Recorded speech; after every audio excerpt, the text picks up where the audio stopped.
Were you ever religious No, not really. I wasn't really like grown up religious. I feel like that's what has major influence on somebody's religious beliefs. when they grow up religious? Hmm. Yeah, for sure. For Yeah, sure. but like obviously it's not like a direct it's not like set thing. Like it doesn't make them religious forever, but It has a huge yeah, influence definitely. on them. Yeah. So, were your parents religious at all? Yeah, they were like growing up. Like they went to Sunday school every Sunday. So, And you were just like, nah, I ain't going. no, they just never even. They just stopped. Like by the time they grew up, they just said fuck it. Oh, gotcha. Yeah. Yeah. I just feel like even if there was a reason to practice religion, it doesn't provide like everyday advantages. You know what I mean? If anything, it just takes out of your time. That's the way I view it. Like people like you and me, we see it that way for sure. Yeah. I've spoken with a lot of religious people, and it seems like it does benefit some people. Yeah, Uh, I could see like mental health a big yeah, impact because like a lot of people they like kind of like balance all the stress on their life on religion. So they're like, okay, well this happened because God said so. It's like sure that makes sense, but it's like you're really just balancing on something that I mean it's just human nature to try to find a reason why everything happened. precisely, And it's like, exactly. yeah. So, as you've grown up agnostic, basically your whole life you've been agnostic. And what do you mean exactly by agnostic? Like I believe something or some event created the existence of everything, but I don't know what it is. Okay, Like nice. that's my context of agnostic. Obviously there's like a textbook definition, but it's like there's just too many religions, so I just say agnostic. I'm sure there's something that is like more precise, but I don't really care enough. It seems like there's a theme among us or an idea that life isn't meaningful. What do you think about that? Yeah, I don't I mean your life is the purpose that you put behind it. I mean it doesn't matter the implications of your beliefs. It's just the purpose that you put behind your own life, and it's like you just got to say, you know, my life is worth living, and so I'm gonna do it how I want to do it, and then you just do whatever you want to do. It's like you want to Right. be a doctor, help people. Yeah, A lot of times Christians ask me about morals. Have you ever thought about the moral argument for God? yeah. I mean, I could see it, but it's just like morality and religion doesn't make much sense to me. Like there's a lot of overlap in things that just don't correlate. Like it's like you go to hell if you do this. It's like I wouldn't say that an ultimatum is morally correct in any, you know, sense. It's like you wear two different fabrics on your shirt, you go to hell. It's like, oh, okay. Yeah. It's Yeah, like, their morality doesn't make sense yeah. either. Yeah, well, I don't think any religion's morality does. It's just like I don't know. It's just like I feel like they all have like ultimatums and things that need to be done as a result of that religion that are just unfair to the people. Like fucking Ramadan, it's like don't eat for this long to prove your body who's who.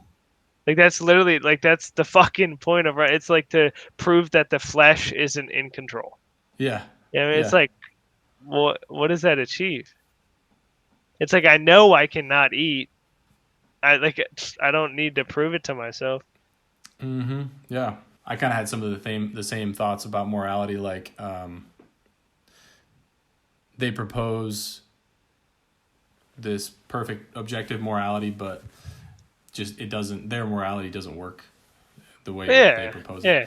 Well, also morality can't be objective. It needs to be subjective to you know the circumstances and the situation that the person's introduced to. Because it's like morality from 1100 BC is quite different than now.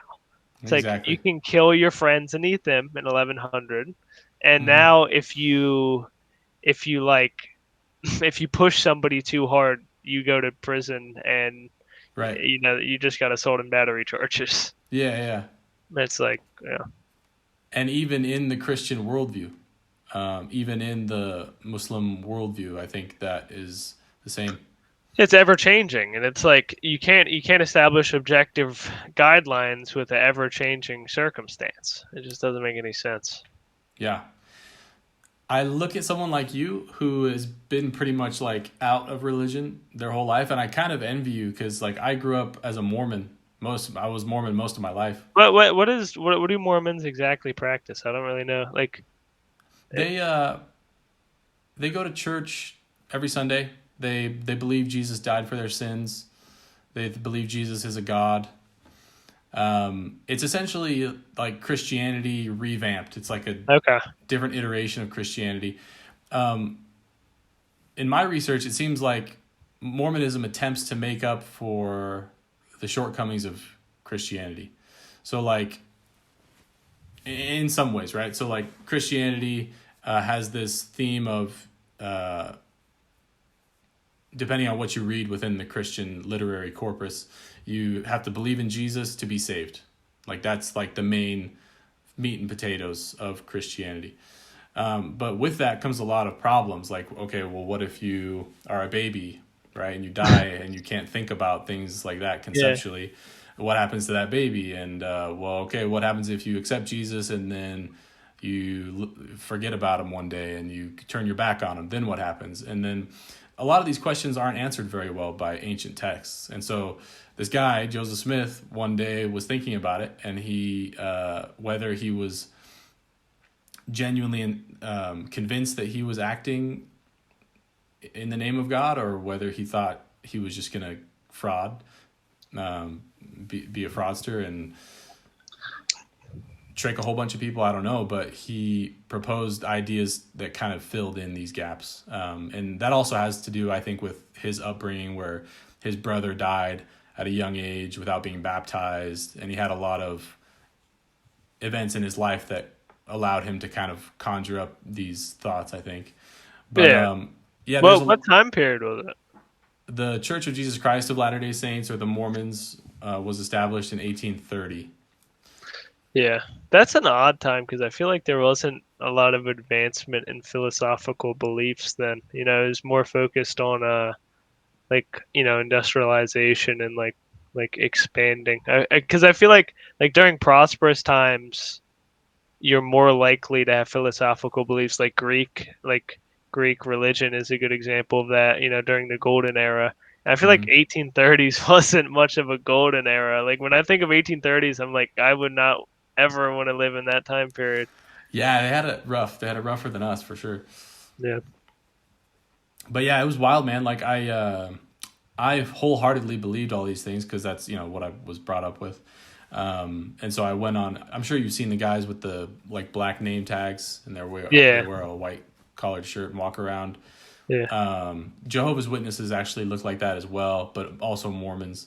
And I did that for 2 years in Argentina, preaching like this message of a restored gospel of Jesus Christ, like a message that was lost, and you had to be baptized with authority to actually go to heaven. And they have a lot of weird beliefs, like very strange beliefs. Yeah, I imagine. But yeah, I really wonder what my life would be like as a person who was just never involved in religion. And it's kind of always something that I want to have a little taste of. I want to have a piece of that, because there's really no way for me to know. Only people like you know that. Yeah, that's true. I feel like it'd be more effective. Yeah, right? Me too, dude. Like, I wasted 2 years of my life preaching, like, nonsense. Yeah, it's like, in those equivalent 2 years, I just focused on education and building, you know, my making financial. Money. Yeah. Education, making money, and you make, you know, you have relationships, and you grow in other ways.